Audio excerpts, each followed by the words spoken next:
The Life and Adventures of Nicholas Nickleby by Charles Dickens.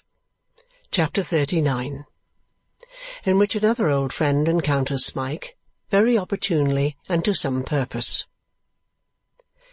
The night, fraught with so much bitterness to one poor soul, had given place to a bright and cloudless summer morning, when a north country mail coach traversed, with cheerful noise, the yet silent streets of Islington, and, giving brisk note of its approach with the lively winding of the guard's horn, clattered onward to its halting-place hard by the post-office.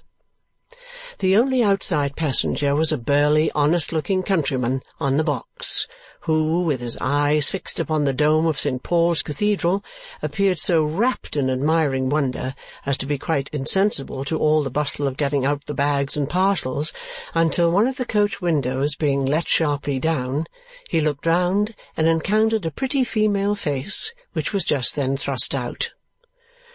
"See there, lass!" bawled the countryman, pointing towards the object of his admiration. "There be Paul's Church. Egod, he be a sizable un, he be." "Goodness, John, I shouldn't have thought it could have been half the size. What a monster!" "Monster! You'd about reet there, I reckon, Mrs. Brodie," said the countryman good-humouredly, as he came slowly down in his huge top-coat. "And what dost thee tak yon place to be noo? Thot'n out o' the wa. Ye'd never come near it gin you thried for 12 months. It's na but a post office." "The need to charge for double lathers. A post office!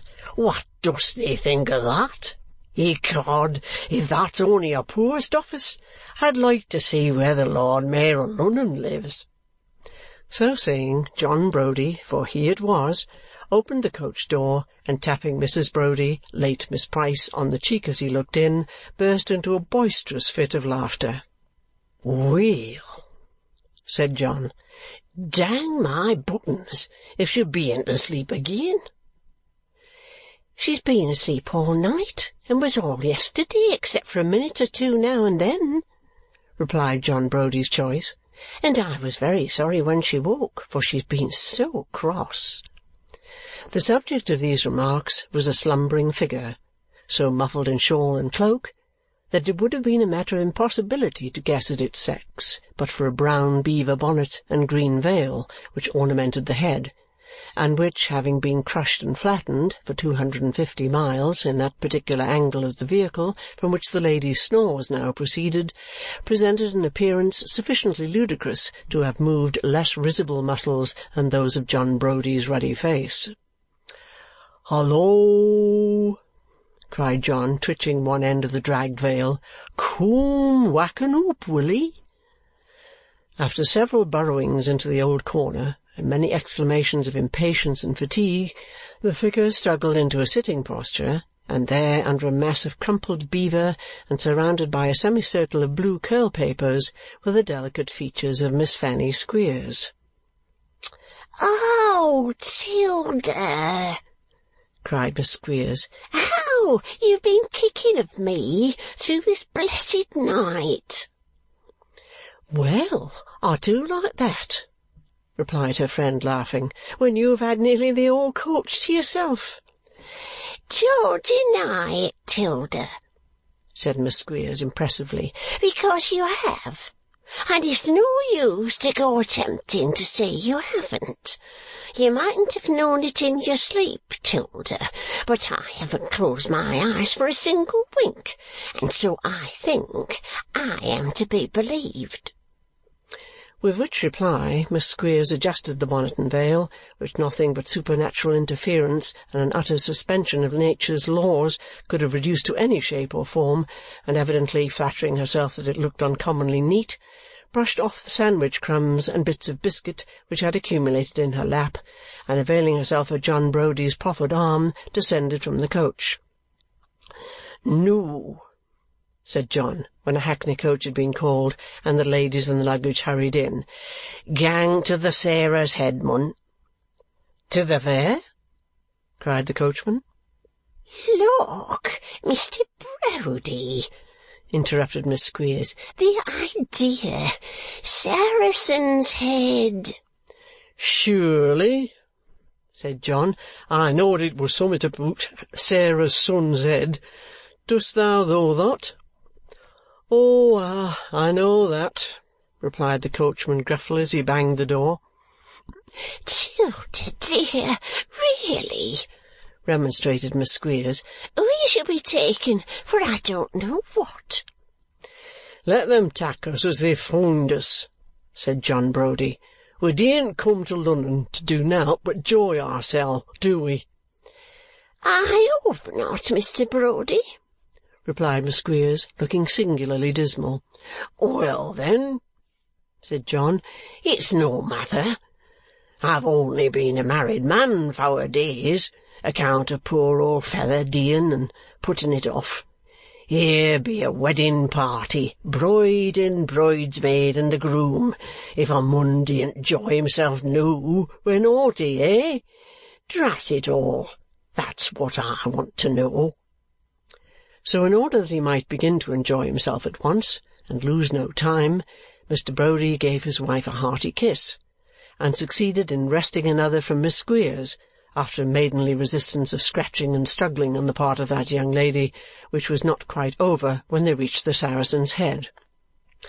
Here the party straightway retired to rest, the refreshment of sleep being necessary after so long a journey, and here they met again about noon to a substantial breakfast, spread by direction of Mr. John Browdie in a small private room upstairs commanding an uninterrupted view of the stables. To have seen Miss Squeers now, divested of the brown beaver, the green veil, and the blue curl-papers, and arrayed in all the virgin splendour of a white frock and spencer, with a white muslin bonnet and an imitative damask rose in full bloom on the inside thereof, her luxuriant crop of hair arranged in curls so tight that it was impossible they could come out by any accident, and her bonnet-cap trimmed with little damask roses, which might be supposed to be so many promising scions of the big rose. To have seen all this, and to have seen the broad damask belt, matching both the family rose and the little roses, which encircled her slender waist, and by a happy ingenuity took off from the shortness of the spencer behind, to have beheld all this, and to have taken further into account the coral bracelets, rather short of beads and with a very visible black string, which clasped her wrists, and the coral necklace which rested on her neck, supporting, outside her frock, a lonely cornelian heart, typical of her own disengaged affections, to have contemplated all these mute but expressive appeals to the purest feelings of our nature might have thawed the frost of age and added new and inextinguishable fuel to the fire of youth. The waiter was touched. Waiter as he was, he had human passions and feelings, and he looked very hard at Miss Squeers as he handed the muffins. "Is my pa in, do you know?" asked Miss Squeers with dignity. "Beg your pardon, miss?" "My pa," repeated Miss Squeers. "Is he in?" "In where, miss?" "In here. In the house," replied Miss Squeers. "My pa, Mr. Wackford Squeers. He's stopping here. Is he at home?" "I didn't know there was any gentleman of that name in the house, miss," replied the waiter. "There may be, in the coffee-room." "Maybe." Very pretty this, indeed. Here was Miss Squeers, who had been depending all the way to London upon showing her friends how much at home she would be, and how much respectful notice her name and connections would excite, told that her father might be there. "As if he was a feller," observed Miss Squeers with emphatic indignation. "He'd better inquire, mun," said John Browdie, "and hond up another pigeon pie, will he? Dang the chap!" muttered John, looking into the empty dish as the waiter retired. "Does he ca' this a pie? 3 young pigeons, and a trifling matter of steak, and a crust so light that you don't know when it's in your mouth and when it's gane. I wonder how many pies goes to a breakfast." After a short interval which John Browdie employed upon the ham and a cold round of beef, the waiter returned with another pie, and the information that Mr. Squeers was not stopping in the house, but that he came there every day, and that directly he arrived he should be shown upstairs. With this he retired, and he had not retired 2 minutes when he returned with Mr. Squeers and his hopeful son. "Why, who'd have thought this?" said Mr. Squeers when he had saluted the party and received some private family intelligence from his daughter. "Oh, indeed, Pa," replied that young lady spitefully. "but you see, 'Tilda is married at last." "And I stone threat for a sight o' London schoolmeasther," said John, vigorously attacking the pie. "One of them things that young men do when they get married," returned Squeers, "and as runs through with their money like nothing at all. How much better wouldn't it be now to save it up for the education of any little boys, for instance? They come on you," said Mr. Squeers in a moralizing way, "before you're aware of it. Mine did upon me." "Will he pick a bit?" said John.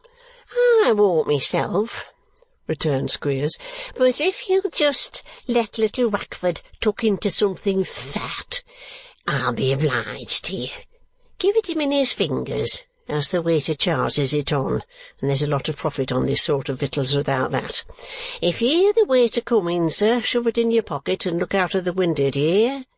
"I'm awake, father," replied the dutiful Wackford. "Well," said Squeers, turning to his daughter, "it's your turn to be married next. You must make haste." "Oh, I'm in no hurry," said Miss Squeers very sharply. "No, Fanny?" cried her old friend with some archness. "No, 'Tilda," replied Miss Squeers, shaking her head vehemently. "I can wait." "So can the young men, it seems, Fanny," observed Mrs. Browdie. "They aren't drawed into it by me, 'Tilda," retorted Miss Squeers. "No," returned her friend, "that's exceedingly true." The sarcastic tone of this reply might have provoked a rather acrimonious retort from Miss Squeers, who, besides being of a constitutionally vicious temper, aggravated just now by travel and recent jolting, was somewhat irritated by old recollections and the failure of her own designs upon Mr. Browdie. And the acrimonious retort might have led to a great many other retorts, which might have led to heaven knows what, if the subject of conversation had not been, at that precise moment, accidentally changed by Mr. Squeers himself. "What do you think?" said that gentleman. "Who do you suppose we have laid hands on, Wackford and me?" "Pa, not Mr." Miss Squeers was unable to finish the sentence, but Mrs. Browdie did it for her and added, "Nickleby?" "No," said Squeers, "but next door to him, though." "You can't mean Smike?" cried Miss Squeers, clapping her hands. "Yes, I can, though," rejoined her father. "I've got him, hard and fast." "What!" exclaimed John Browdie, pushing away his plate. "Got that poor dommed scoundrel? Where?" "Why, in the top back room at my lodging," replied Squeers, "with him on one side and the key on the other." "At thy lodging? Thee'st gotten him at thy lodging? Oh, the schoolmeasther again, all England! Give us thee hond, mun. I'm darned, but I must shack thee by the hond for that. Gotten him at thy lodging?" "Yes," replied Squeers, staggering in his chair under the congratulatory blow on the chest which the stout Yorkshireman dealt him. "Thank'ee. Don't do it again. You mean it kindly, I know, but it hurts rather. Yes, there he is. That's not so bad, is it?" "Bad?" repeated John Browdie. "It's enough to scare a mun to hear tell on." "I thought it would surprise you a bit," said Squeers, rubbing his hands. "It was pretty neatly done, and pretty quick too." "Who were it?" inquired John, sitting down close to him. "Tell us all about it, mun. Come, quick." Although he could not keep pace with John Brody's impatience, Mr. Squeers related the lucky chance by which Smike had fallen into his hands as quickly as he could, and, except when he was interrupted by the admiring remarks of his auditors, paused not in the recital until he had brought it to an end. "For fear he should give me the slip by any chance," observed Squeers when he had finished, looking very cunning, "I've taken 3 outsides for to-morrow morning, for Wackford and him and me, and have arranged to leave the accounts and the new boy to the agents, don't you see? So it's very lucky you come to-day, or you'd have missed us. And as it is, unless you come and tea with me to-night, we shan't see anything more of you before we go away." "Dain't say another word," returned the Yorkshireman, shaking him by the hand. "We'd come if it were 20 mile." "No? Would you, though?" returned Mr. Squeers, who had not expected quite such a ready acceptance of his invitation, or he would have considered twice before he gave it. John Brody's only reply was another squeeze of the hand and an assurance that they would not begin to see London till to-morrow, so that they might be at Mr. Snawley's at 6 o'clock without fail, and after some further conversation Mr. Squeers and his son departed. During the remainder of the day Mr. Brody was in a very odd and excitable state, bursting occasionally into an explosion of laughter, and then taking up his hat and running into the coach-yard to have it out by himself. He was very restless too, constantly walking in and out, and snapping his fingers, and dancing scraps of uncouth country dances, and, in short, conducting himself in such a very extraordinary manner that Miss Squeers opined he was going mad, and begging her dear 'Tilda not to distress herself, communicated her suspicions in so many words. Mrs. Brody, however, without discovering any great alarm, observed that she had seen him so once before, and that although he was almost sure to be ill after it, it would not be anything very serious, and therefore he was better left alone. The result proved her to be perfectly correct, for, while they were all sitting in Mr. Snawley's parlour that night, and just as it was beginning to get dusk, John Brody was taken so ill, and seized with such an alarming dizziness in the head, that the whole company were thrown into the utmost consternation. His good lady, indeed, was the only person present who retained presence of mind enough to observe that if he were allowed to lie down on Mr. Squeers' bed for an hour or so, and left entirely to himself, he would be sure to recover again almost as quickly as he had been taken ill. Nobody could refuse to try the effect of so reasonable a proposal before sending for a surgeon. Accordingly, John was supported upstairs with great difficulty, being a monstrous weight, and regularly tumbling down 2 steps every time they hoisted him up 3, and, being laid on the bed, was left in charge of his wife, who, after a short interval, reappeared in the parlour with the gratifying intelligence that he had fallen fast asleep. Now, the fact was that at that particular moment John Brody was sitting on the bed with the reddest face ever seen, cramming the corner of the pillow into his mouth to prevent his roaring out loud with laughter. He had no sooner succeeded in suppressing this emotion than he slipped off his shoes, and creeping to the adjoining room where the prisoner was confined, turned the key, which was on the outside, and darting in, covered Smike's mouth with his huge hand before he could utter a sound. "Ods bobs! Dost thee not know me, mun?" whispered the Yorkshireman to the bewildered lad. "Brody, chap as met thee ef the schoolmister was banged." "Yes, yes," cried Smike. "Oh, help me!" "Help thee?" replied John, stopping his mouth again the instant he had said this much. "Thee didn't need help, if thee warn't a silly youngster as ever drawed breath. What did he come here for, then?" "He brought me. Oh, he brought me!" cried Smike. "Broke thee?" replied John. "Why didn't he punch his head? or lay theeself doon and kick and squeal out for the polis.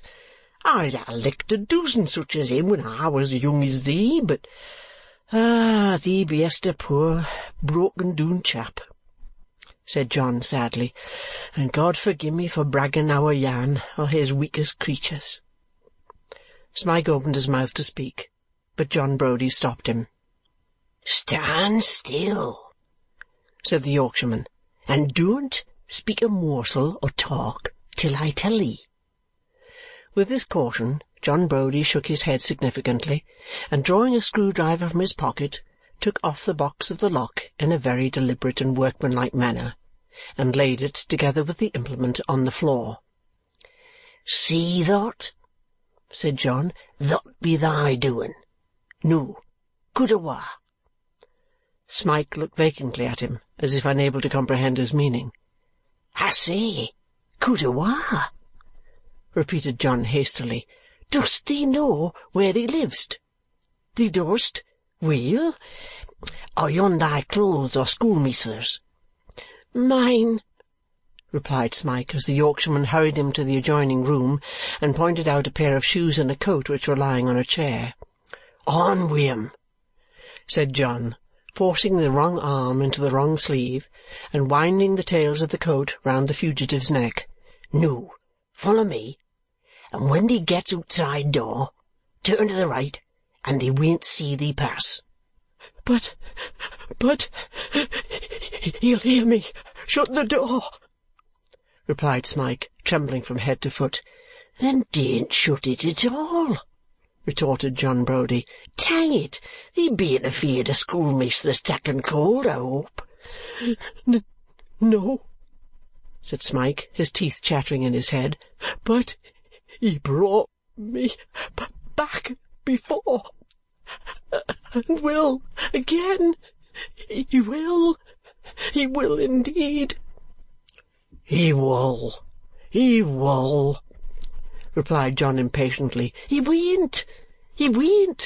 Look'ee, I want to do this neighbourly like, and let them think thee's gotten awa o' theeself.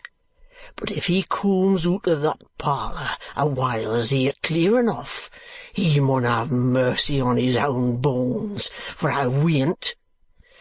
If he finds it out soon efter, I'll put un on a wrong scent, I warrant thee. But if thee keep'st a good heart, thee'lt be at home afore they know thee'st gotten off. Coom."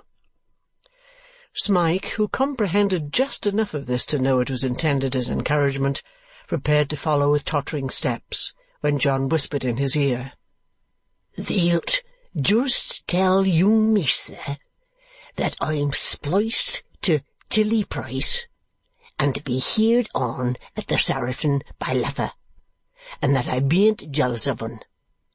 Dang it, I'm like to bust when I think o' that neat. God, I think I see un now, a powdering awa at the thin bread and butter." It was rather a ticklish recollection for John just then, for he was within an ace of breaking out into a loud guffaw. Restraining himself, however, just in time by a great effort, he glided downstairs, hauling Smike behind him, and placing himself close to the parlour door to confront the first person that might come out, signed to him to make off. Having got so far, Smike needed no second bidding. Opening the house door gently, and casting a look of mingled gratitude and terror at his deliverer, he took the direction which had been indicated to him, and sped away like the wind. The Yorkshireman remained on his post for a few minutes, but, finding that there was no pause in the conversation inside, crept back again unheard, and stood listening over the stair-rail for a full hour.